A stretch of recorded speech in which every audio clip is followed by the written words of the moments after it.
مسلم کی روایت ہے کہ ایک مرتبہ میں آپ کو ایک بات سمجھاتا ہوں، ان مسائل میں شرم نہیں کرنی چاہیے۔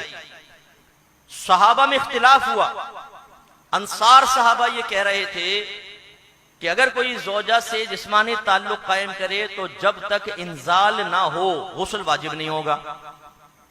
دیگر صحابہ جو تھے مہاجر صحابہ وہ کہہ رہے تھے کہ اگر جسمانی تعلق قائم ہوا، انزال ہوا نہیں ہوا، دونوں پہ غسل واجب ہو جائے گا۔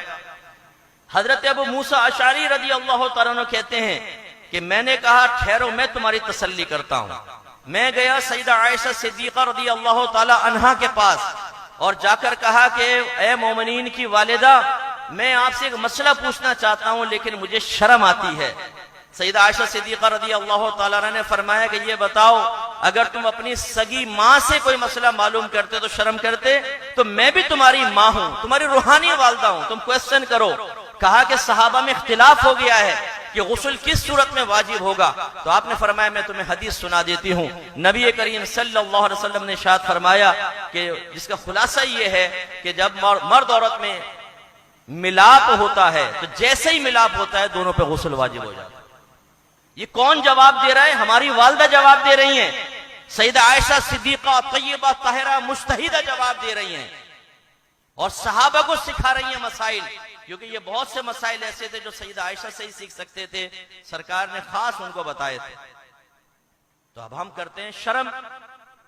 اب ہمیں یہ معلوم نہیں ہوتا کہ جسمانی ریلیشن کہاں تک جائز ہے کہاں تک ناجائز ہے۔ ابھی رمضان آ رہا ہے، بہت سو کو معلوم ہی نہیں ہوتا کتنا بیوی سے تعلق قائم کر سکتے ہیں کتنا نہیں، وہ پھر حد سے آگے بڑھ جاتے ہیں۔ اسی طرح بیوی حاملہ ہے تو جسمانی تعلق ہو سکتا ہے کہ نہیں ہو سکتا، مسئلہ ہی معلوم نہیں ہے۔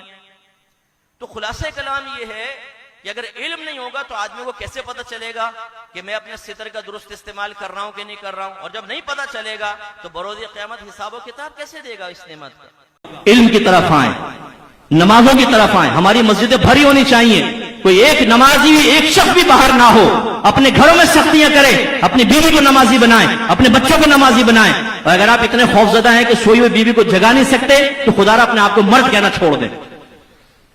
جو اتنے کمزور ہو چکے ہیں کہ نہیں بیوی ایسا نہ ہو کہ اٹھ کے چیخنا چلانا شروع کر دے، تو آپ نے چپکے سے گئے نماز پڑھ کر آ گئے، بروز قیامت اس کا حساب ہوگا۔ یہ بیوی جو ٹانگیں پھیلا کے خراٹے لے رہی تھی، تم نے کیوں نہیں جگایا تھا اس کو؟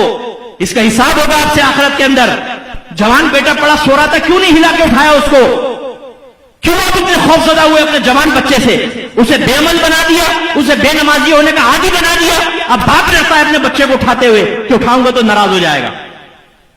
یہ خراب ماحول آپ کی آخرت کو برباد کر سکتا ہے، یاد رکھیں۔